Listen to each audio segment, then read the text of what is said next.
we're heading into draft number 4 in this best of 5 series.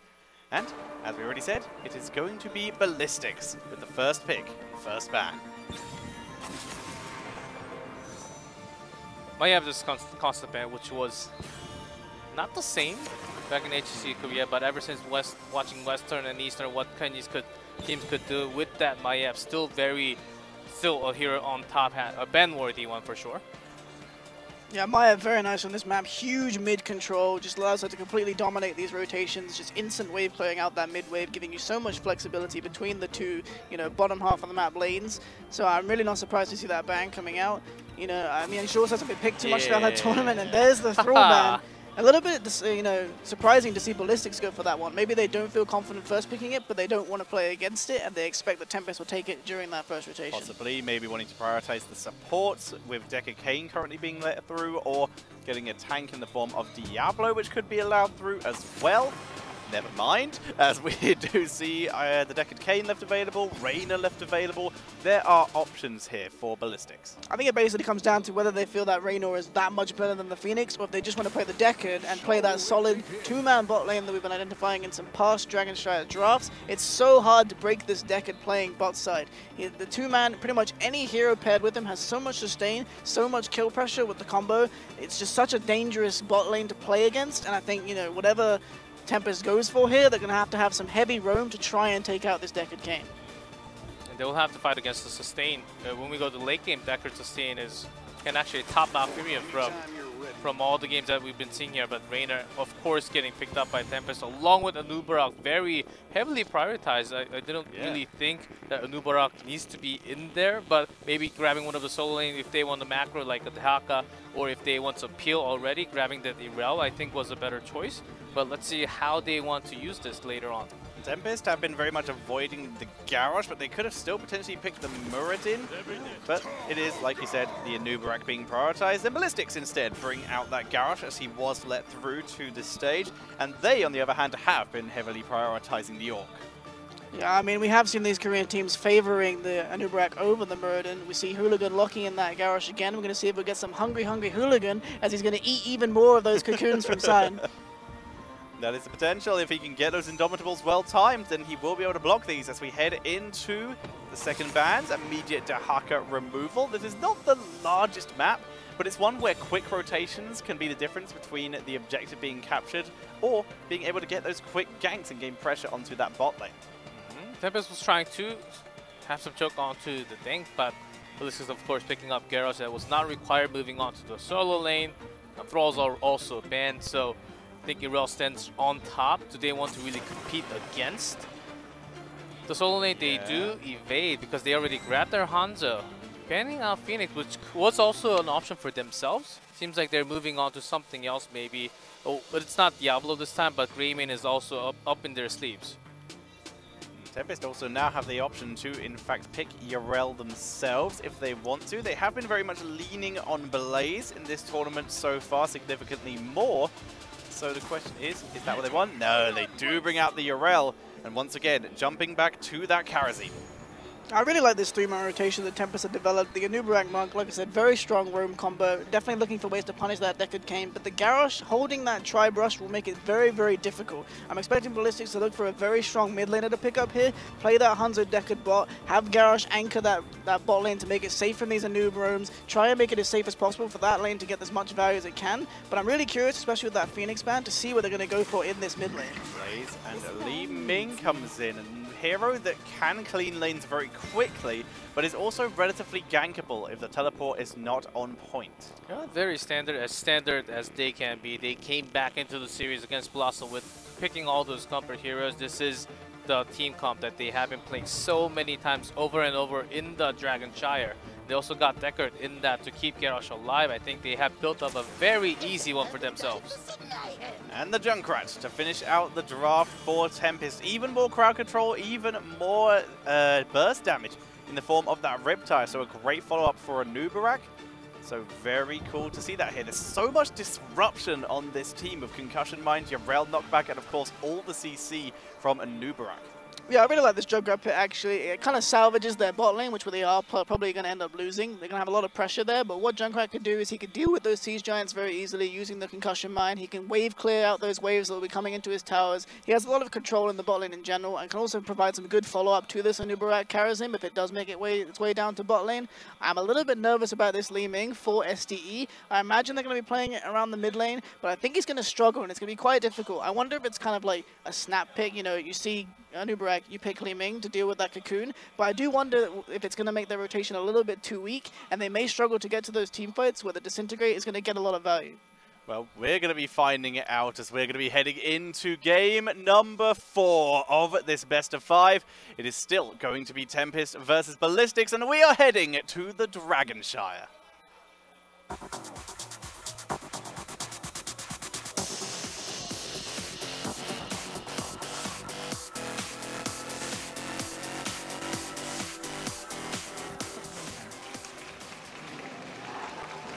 In blue, lockdown on Junkrat. Good playing Rainer. Dami on Nirel this time. Sign again and again. Anubarak hide on that famous Karazim is Tempest.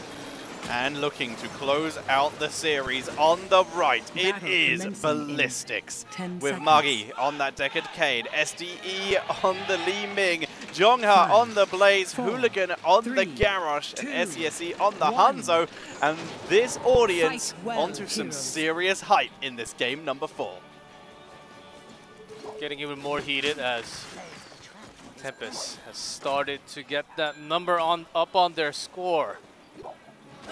Still 2 games away, Ballistix. They need to close this one as momentum have shifted into Tempest's hands a little bit. And I think that 5th hit Junkrat, as Snitch mentioned, is actually a great one. Hold on to that thought as Snitch.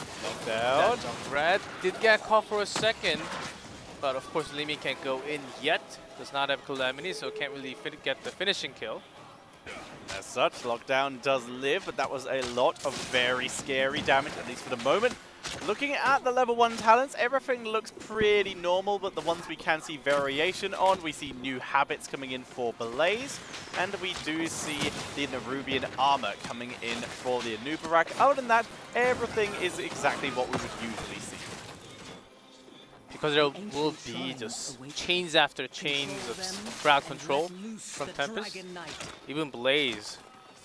You can just pop that Unstoppable and walk out sometimes as there is a gank on to Dami. Urel though, and Dami escapes.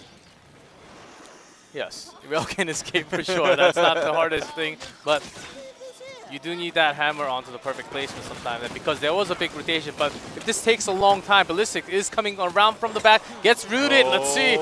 Good knock up onto a Hooligan, preventing that Groundbreaker. Finally is able to get it as Hyde is dropped low, but he's too near his own minion wave. He would easily be able to dash away, and Ballistix back up.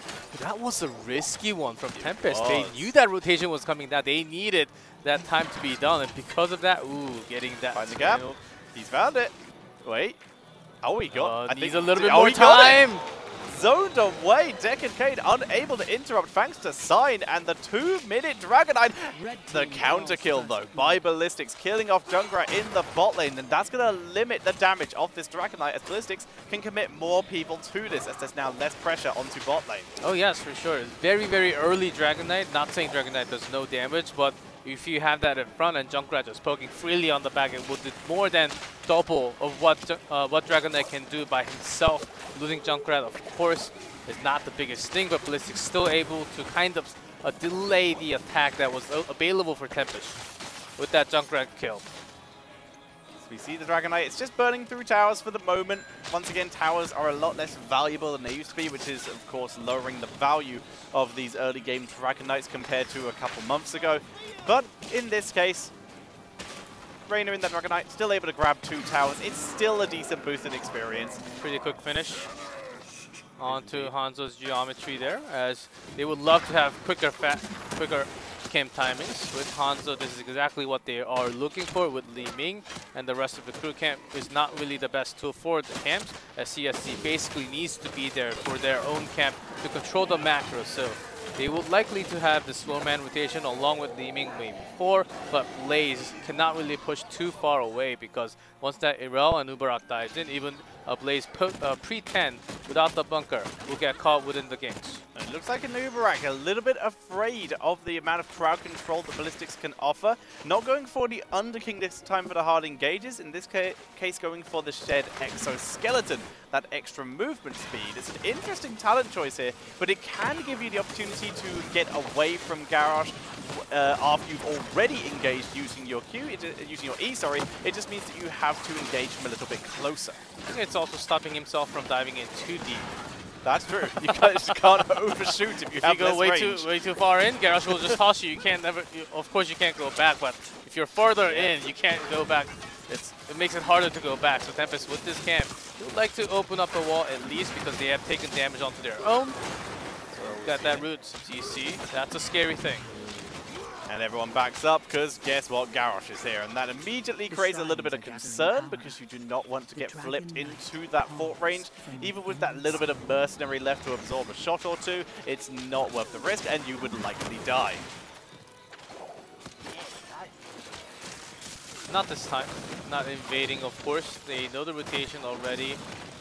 One more Blaze because of that. Blaze against Irel is going to be a tough matchup. So Blaze as well as the wave play, there are lots of rotation where Jungha just rotates down, so mid when the other rotation is taking the camp, or the bottom one. So they have the same pattern over and over again, and Tempest just reacting against it. Tempest with half a level lead right now with this reactionary play, but they are still going to be forced back by Ballistix. They get the double channel, not able to cap, but they are able to get good damage onto Jungha, whose charge away is blocked. There's the steel trap, hide from the side, and that's going to be a kill for Tempest. They're looking for more as Darby pushes in. That concussion mine is in a really annoying spot. Oh yes, but just the Blaze kill. Seems like it's just enough because they have the wave kind of prep for the top as well, but they can get all the shrine. They need to get this one, and it's going to continue with the Dragon Knight using all the time, and they're closer to 10 as well. So Ballistix, I think there is very low chance that they get this one back from themselves. Karazim, Raider, Junkrat, all heading up to this mid area. Great pressure by Hyde, guarantees that second Dragon Knight. And this time it is Dami. He is all aboard, and he's going to look to put on this pressure. Oh yes, when you do not have too much escape, making your way around that tri-bush, you are basically asking for Tempest to catch yourself right in the middle as Hyde will just dash in, Anubarak will change GC. That's exactly what happened. I think he needs to start going around from this moment on. You're exactly right, G-Clef. He might need to reevaluate that engage angle as they move in. SCSC punted away. Cocoon Blaze in the middle, in the mid lane already. That's he's out. Can't propulsion away. Actually, the mine helped him escape in that path. An unlucky angle there for Lockdown, unable to get that. But in the meantime, neither are they. Tempest are not going to get forts either, as both lanes are defended. Raider though will change that, and he will finish off that bottom fort. The first one of the game going over to Tempest. Still without that Blaze second kill. Tempest got what they wanted. They got the fort, and Ballistix barely hit 10. They have a massive lead into this game. They control a whole lot into this map. And they basically control this tri-bush with their rotation as long as they maintain. They can even make that further into when they take the camp at the bottom. They can actually pressure the keep wall at the bottom. They're not doing it yet. They would like to do it, but because they want to set it up for the next round, use that macro, not just waste it. They are just slowing it down for now. Interesting that Li Ming is actually holding her level 10. She is against an Anubarak with Cocoon, and this usually ends up being a insta-lock-in on that Disintegrate to try and burn through that Cocoon and free whoever is inside.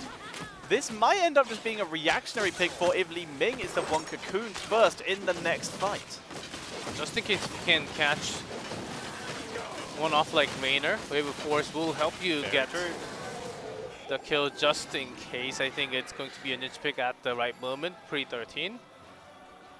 But Disintegrate does make better sense, because Cocoon will basically be wasted at the time, leaving Cocoon to burn that off super easily. Even though Hooligan has been eating a lot of Cocoon, once that is not on Garrosh, it will not be the same situation. We see Sea Giants taken for both teams. This Tempest, theirs was a little quicker here, so it's going to be pushed up a bit more. But with no one rotating in to deal with it, they're pretty free to take down this bottom bruiser camp in exchange, whereas Ballistix, they prioritize pushing up the top lane. That's a setup that Tempest had in their mind ever since they got the kill onto Blaze, got the Dragon Knight. And meanwhile, Ballistix, they can get the walls, but not the fort. They can't really do too much damage onto the fort, making sure Ballistix does not get their hand on the bottom one, because Tempest controls the main macro on the bottom as well. And they keep their level lead. They have 13, so they're really never letting go of their lead. Ballistix, they are trying, but they're falling behind a little bit more in this case. Yeah, here's where we can see a big problem for Ballistix, because Tempest have many people up here. That's a double channel, and this time, no one's even close to near, as Tempest pick up the third Dragon Knight of the game, because they forced a reaction from Ballistix in that bot lane with that double camp capture. This was all set up minutes ago. Great macro play, and the shot calling from Tempest having that understanding. Ballistix, even if they knew that was coming, they had no choice to just give it up by the level difference as well. The talent, you do have to catch up. You can't really risk too much. You just have one more game to win, and you will have the best of 5 win. But still, Tempest, they are on the rise. You lost the last game. They gotta be safe. Yes, Tempest are looking so much better in this game than the rest of the series so far, but Ballistix, they're so close. They're inches away. They cannot get inside their own heads right now. They have to burn through this Dragon Knight. They have to defend their keeps, and right now, moving very aggressively forward, Garrosh even groundbreakering the Dragon Knight. It doesn't actually stun it, but he still gains a groundbreaker stack. Yeah, this is how you earn everything. Just making sure Ballistix burn that EXP. Of course, Blaze will catch that wave, about half of it, so they don't really waste the entire thing. But that's how you draw your opponent to waste, force the rotation up and down, so you can actually get more value up off of the other side. There's no camp or other super hard pushes for Tempest right now, so they're not really diving in too hard, which will actually cost them on the same talent. Of course, they do have a level difference, but they don't want to risk it right now. Ballistix, once again, hiding in the bush. They've controlled this top bush a fair amount here, but Dami not even thinking about rotating down there. Doesn't want to get himself caught out. As we are going to enter into a more passive stage for the moment. Ballistix, I mean, if they wanted to fight, it is pre-16, but still, a level and a bit down is a really crazy thing to move into at this stage. It's just like game 1. It feels just like it's super passive one. Have your lead, never let go. Make sure you have the control, some vision control to not make mistake, move together as one. And it's kind of the opposite how Tempest this time holds the lead instead of Ballistix, and they're just snowballing that slowly, not too heavily, so that they will actually create some mistake by doing it. They do have 16 now with that camp. Perfect timing. So that's going to be more pressure once again onto bot lane. They've already weakened the towers down with that double camp push as they begin to get the split up. It's still quite a while before the next objective, as Hooligan, he's waiting for any kind of mistake. But Tempest, once again, they're still happy to play the safe play, and with that scout from Sign, they shut down that attempt from Hooligan. Of course, he does know. And because they know the rotation down, they were trying to rotate all the way up, maybe trying to think of the fort, but once Shrine is active, Raynor, Kerosene just moving along aside, making sure Raynor is not caught, having safe rotation, going for their own camp, setting up for the next Shrine phase already. Tempest started their own, but Ballistix, they're still busy clearing the waves right here. Dami was able to put on some good pressure and even took down some of the health on that fort. So even that is the final remaining fort of Ballistix, whereas Ballistix haven't been able to take a single one of Tempest's forts yet. So that pressure from Yrel is very effective, forces a reaction. And once again, it is bot lane that is controlled by Tempest, and that's the lane they want to control. That's the lane where they can get double mercs once they respawn and potentially push in for a keep. I think they have started just right now. Ballistix, they do have chance though. Post 16, they will have chance with the same talent level. Going in really hard, they do have the control onto the top lane. Of course, the bottom will be pressured later on. The keep wall will be certainly damaged a lot, but there has to be, when there's a chance, they sometimes do have to risk that play and try to have an even team fight in that moment. Ballistix are finally going to begin the slow rotation to bot lane, but Yrel is already channeling top. There's going to be about a delay on the Dragon Knight, not even a counter Shrine capture, because otherwise this could be the 4th Dragon Knight of the game going over to Tempest, and you immediately see Ballistix moving forward for the pressure as Blaze heads to top lane. Not a good situation for Ballistix for sure. They do have the camp pressuring on top. Jungga goes on top. On the bottom, Jungga goes on top to get the Shrine back. Just matter to go around. Macro play coming out from Ballistix. Groundbreaker, Warbreaker finally complete. Indomitable is used. Toss and Taunt on the new but the immediate cleanse as they cocoon the Li Ming. Here comes the Stay a While and Listen though, but the Riptide and the Dragon Arrow from downtown. Hanzo is not here in the fight yet. The CC is not enough. Li Ming is taken out. And Li Ming was trying to get the kill, but they could not get the reset. And with the Blaze, who could not get the exit path safety for himself. That was a great arrow. Looking for that. Hanzo actually gets a crazy kill. Lockdown is going off to a weird place, and that's a 2 for 2. 2 for 2. That was so clutch by Ballistix. That could have been disastrous if the fight had ended there. But they get the counter kills. Huge plays here. Magi was actually dropped low as he walks into the total mayhem of Junkrat. But it's still a double cap G-Clef. The Dragonite is still available, and SCSC is getting dove into the fray by Garrosh. Saves his life. Oh, SC is diving in so hard. Tyne is channeling. No one's stopping him.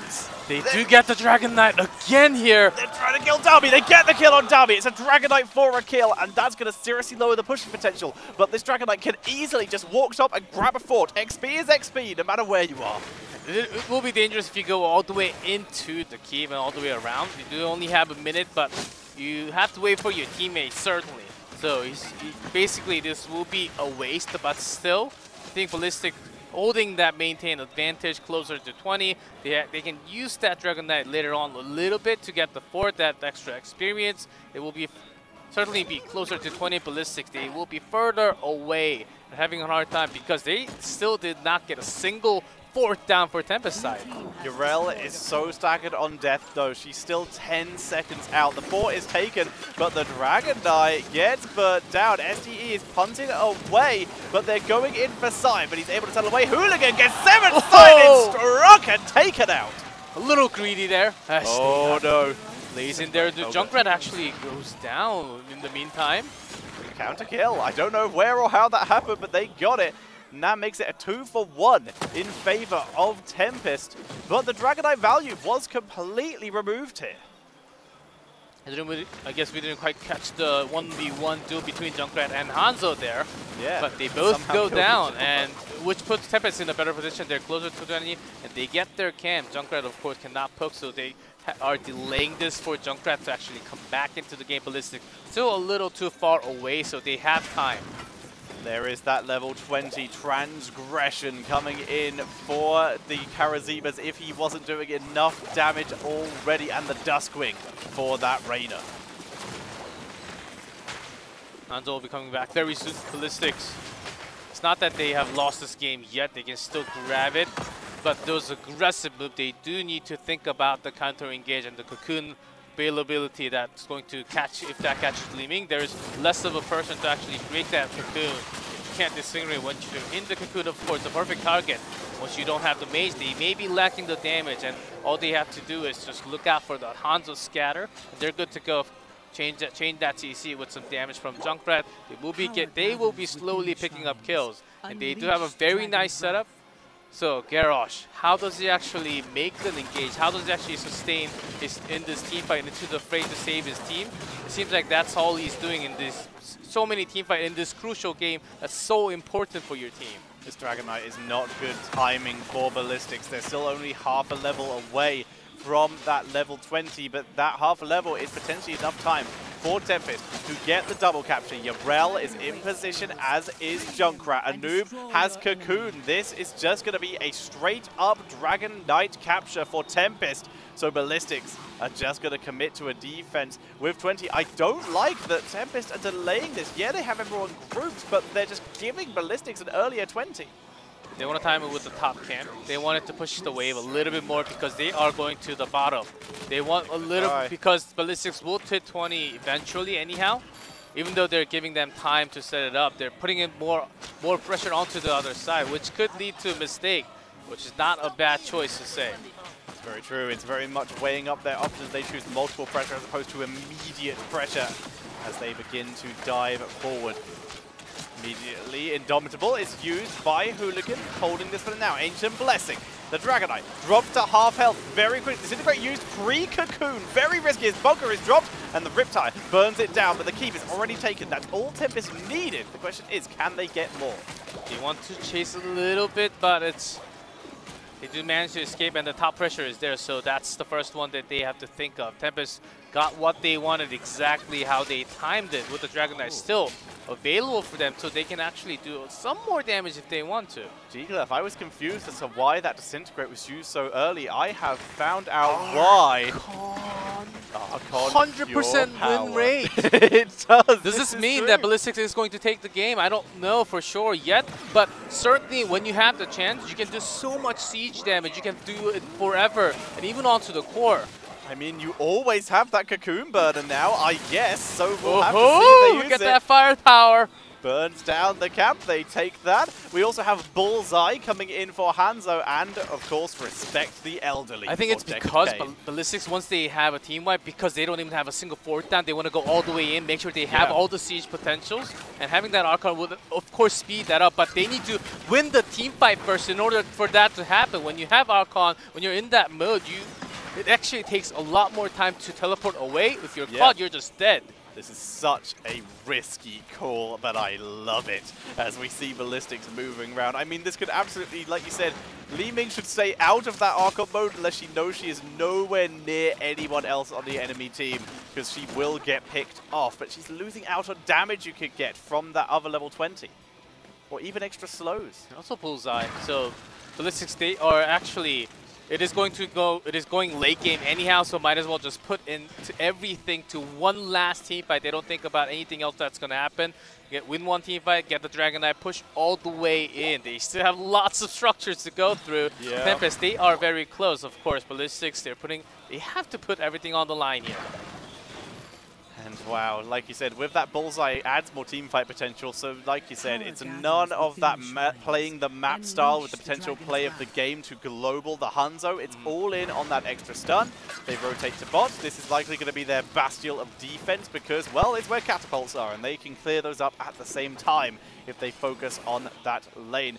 Unfortunately, though, Tempest, good timing for them. Bruiser Camp is back. Hanzo is taking one in exchange, though, so it will give them a little bit of counter pressure. You need 3 people to clear camp. You got one. Called Hanzo with Scatter, and that's all he needs by 21 minutes. That will be a scary damage if it dives into one single target.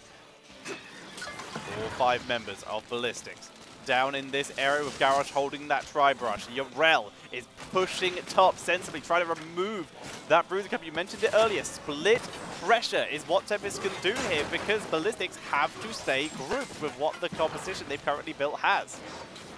There's that Archon. Poking from the side, they take down the tower. Moves forward, looks for the fountain, we'll get that too. I mean, this is cool. Yes, for the siege damage, it actually does quite a lot, and you can use that range for yourself. Look at that, even damaging the heroes as well, of course. Finally in range for the 4, but backs up. Doesn't want to get caught by a noob. Nice little activate, deactivate play here as by SDE as he immediately comes out of the Archon mode and pulls back as the rest of his team is also backing up because they know top has to be dealt with. Oh boy, this could be a double cap though, unless they can make the play on. They're coming back. Hooligan looking for the target. Which one is it going to be? But they back out just in time, so they're not getting caught in this case. But still, the pressure's onto the top lane. Blaze, he has to defend this. Here's the scout by SDE, seeing if anyone's coming in from the side or below. It's cool. We used to see this once in a blue moon against a Zeratul, basically taking Archon and then spinning as a radar to see if he is stealthed near you, back when stealth was a bit harder to see. Just using it as a tool, not really dealing with the top yet, because eventually that will take down Yarel, actually rotating up, which Ballistix does not know yet. Hooligan, risky move forward. He was prepared. He was prepared to get flipped there, did not use Indomitable. Yarel has positioned herself mid, still hovering around the area. Bruiser Camp continues to push top lane. Okay, it's clearing the mid lane now, so Ballistix does know, but they've had this shrine captured for the last few minutes, and as long as Ballistix does not make a crazy rotation all the way to the top, don't think it will happen. They're pressuring in, try to pressure and do some fort damage with that Archon, trying to have some use, but because of that Anubarak, SDE cannot just be freely doing damage. Yeah, as Blaze clears mid, more experience. Both these teams level 22, soon to be 23 for Tempest. They move bot once again. SDE with the poke. Garrosh, Warbreaker does not land. Sign forced to back up here. He doesn't want to get caught out by this Garrosh with either a Groundbreaker or an into the fray, or a toss, or an Unrivaled Strength. Dami was up and down just in case of an unstoppable team fight that could be breaking down, but he wants to put a little bit more pressure because this one's captured anyhow, and they should have pretty good idea how many people are. That's why Junkrat is keep on throwing those frag just to get the info how many members are still staying in that bot lane. When they do have the chance, they will get the fourth because they have seen Nirel at the top. Banshee comes in, like you said, Urel is pushing in, so they do get that fort. A little bit more experience. Also, I like how I mentioned every single Garrosh Wrecking Ball talent without actually saying the words Wrecking Ball. That was not intentional. As Hooligan moves forward once again, trying to catch anyone who is out of position, but Urel is going for a keep right now, which is Ballistix' time to use this Archon and burn down the structures. Oh, yes, for sure, but in the meantime, Urel may win the trade. This is only a wall for a keep. And double the keep, top and bottom. Ballistix, they have been getting all the pressure out because they're staying here, but once they have the pressure onto the top as well, Tempest is certainly going to use that against him. So Ballistix, they have to go in here, try to pressure a little bit more with all the flame, all the Archon, disintegrate damage here. Urel gets a new minion wave. The tire explodes very early. Archon once again burning through this keep. And with Urel only just coming back, they have a little bit more time. But finally, it's about to be a 5 versus 5. Look at that. It is close. They are trying to get their angle to dive in. Sign is looking for that chance as Junkrat is just slowly poking them down.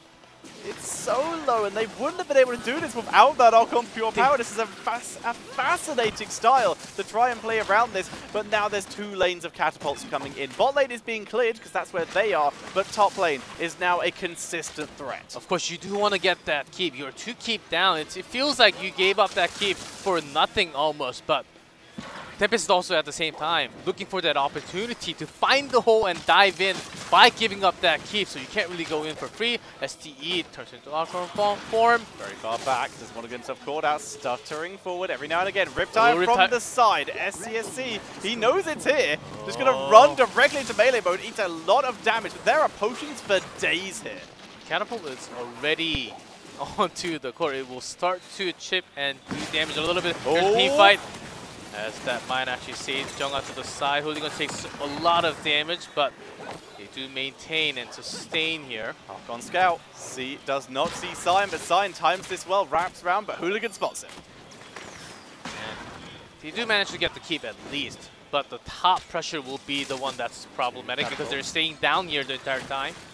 2 catapults already beginning to put pressure onto the core. A third one is on the way as Ballistix, they're looking for their moment right now. They have to try and do something. Groundbreaker not landing on Sign. He's been so good at playing around this.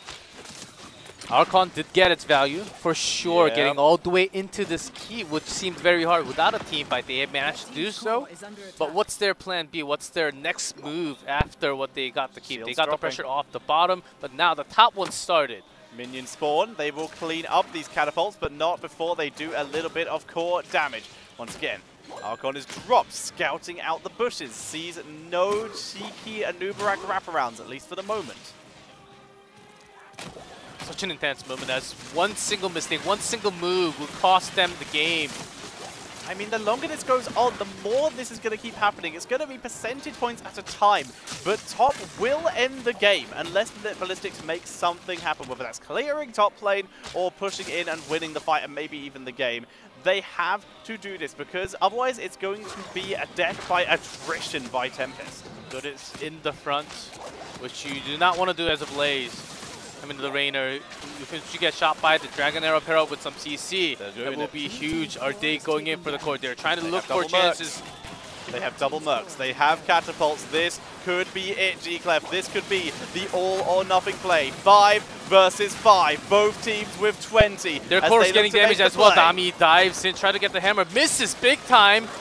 And moving forward, stay at one, listen, taunt on your rail, they take her down, Riptire lands, but Blaze immediately in the bucket, they turn around, but the cooldown reduced, Riptire is detonating the team, but the Mercs have been cleared, it's 1 kill to 0, the core's down to 70%, Riptire number 3, looking for more, and it only hits Jongha this time, a longer cooldown to wait. But that's only 1 kill. Junkrat is there for the defense and still has Reina, so damage surely enough for them to actually keep it in. Ballistix, they have to chop it off. Their pressure is onto the top lane. They want to go in. 2 more catapults pushing in top lane. Archon Pure Power burns Dami down a bit as they continue to creep forward inch by inch. They're trying to scrape this away from Tempest as catapults once again go onto their core, but the minion wave is keeping keeping Ballistix in this game, and Noob goes deep, he gets taunted and deleted! And that's going to be followed with good, almost deleted that, he get more kills, and that's going to be a core call continuing. Dami trying to stop that in, but Disintegrate doing so much damage, the core is doing that. Finally Ballistix, 29 minutes of this game, they get the core, and that is the end of this game. Ballistix will go to that grand finals for Eastern Clash. The potential for a 3rd Eastern Clash in a row is alive for Ballistix this day. Picking an Archon Pure Power, usually a talent we see as a team is going for core and then lasting another 4 to 5 minutes in this game with catapults sieging in over and over again in the top lane, but they finally find their angle and close this series out. Wonderful, phenomenal late game play from Ballistix. They struggled in the early game, they struggled in the mid game. Their composition wasn't enough to be able to take any sort of early power from Tempest. They were snowballing harder and harder, and it looked grim. But as you say, the wonderful adaptation of the pure power lock-in, just phenomenal patience, and keep building up that siege further and further towards the core for Ballistix. Just an amazing 4 levels from them after the 20. Oh, that was a clutch move. I'm pretty sure when they locked in that Leeming in the draft, I don't think they had an idea of that Archon to be this useful in the game. Ooh, can't wait for that Archon starting from the fort wall all the way to the keep and to the core. I mean, that was actually keeping Reina away from that team fight as well. What a great choice. 100% still remains. It keeps the 100% win rate, but we have got to put a huge amount of the owners for that victory onto Garrosh. That taunt in the final fight, he was trying to land Groundbreakers the entire game, but it all came down to that final taunt, that final Wrecking Ball. It took a while, but patience is a virtue. Yeah, I mean, it's such a sad game for Tempest. They were doing everything right. They set up the top push. Dami gets that top keep eventually. They let the catapults build up, but it's this confident stand from Ballistix, you know, holding the front right at the enemy's core. It's all they can do. It's their last play, and they pull it off perfectly. Great plays from Hooligan, you know, just great plays from everybody on Ballistix to be able to make this core happen. And they were able to take that once again while the catapults were pushing in top lane.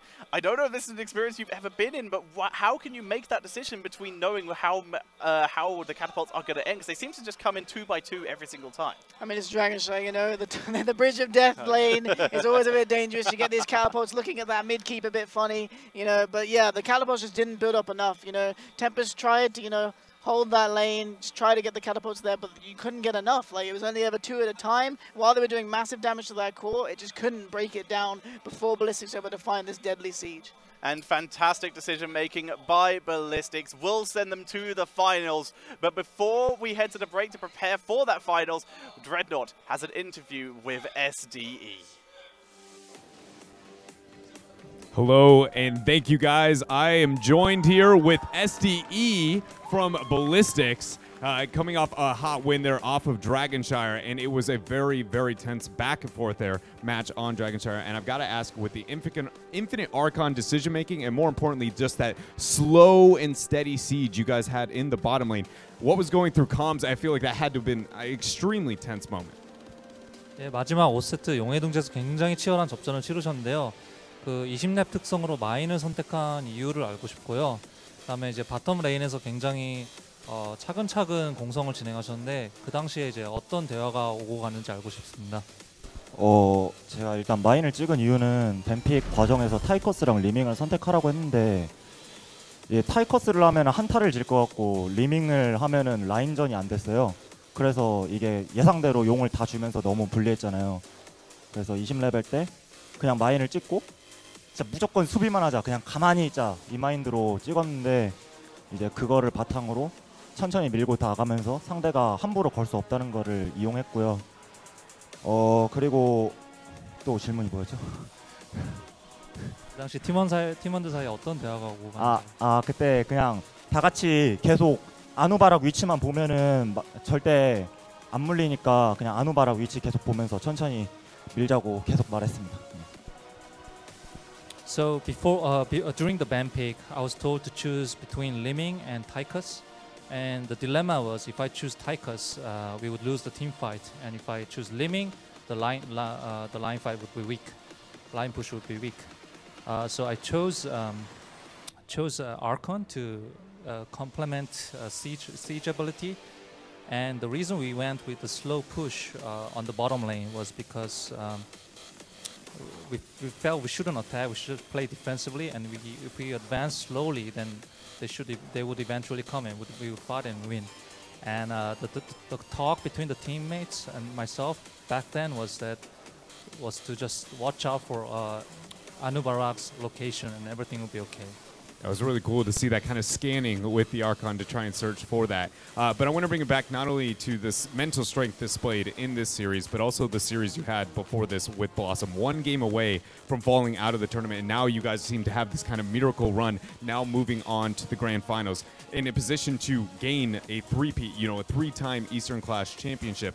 What have you guys been able to rely on to, again, gain that mental fortitude? 이전 그 블라썸과의 경기에서 굉장히 치열한 경기를 치르시고 또 방금 힘겹게 승리를 거두셨는데 이제 한 고비만 넘기면 제 3번째 이스턴 클래시 타이틀을 차지할 수 있어요. 이런 저력의 그 원동력이 된 그 원동력이 무엇인가요?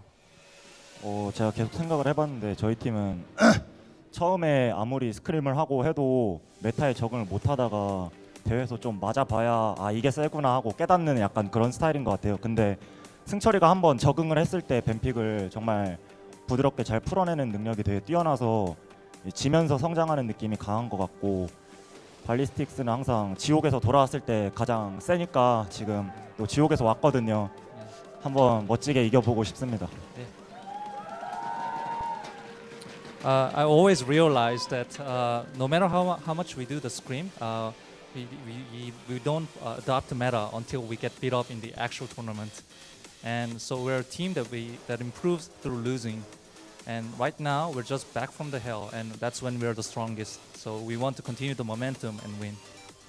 Well, I am very much looking forward to it, and again, knowing that you're moving on to the grand finals to be able to face Gen.G. We know in the past that often when you face before the grand finals that, one of you can kind of reign victor, but then you guys end up kind of, finding a way to clutch it out into the grand finals. Do you guys think you have what it takes here, and is there anything maybe you want to say either to the fans or even Gen.G?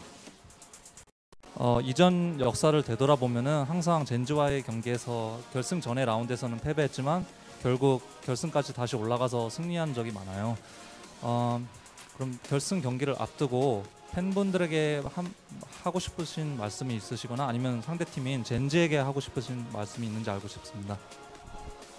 저희가 블라썸한테 2대0으로 지고 있을 때도 발리스틱스 화이팅을 계속 외쳐주신 팬분들이 없었다면은 저희가 분명히 멘탈이 나가서 게임을 던졌을 거예요. 근데 저렇게 앞에서 현수막도 들어주시고 정말 너무 감사하고요. 진짜 잘하든 못하든 항상 응원해 주셔서 감사합니다. So the fans supported us even when we were losing 2-0 against Blossom, and it was a huge. It enforced us a lot, and they continue to cheer us on. I hope they continue to cheer us on, and I hope I can repay them with victory. Well, thank you very much for your time there, SDE. I'm going to let him go because he has to go, again, prep to take on your reigning world champions, Gen G. So we're going to go to a quick commercial break, ladies and gentlemen. And when we come back, we find out if Ballistix has what it takes to become the three-time Eastern Clash champion.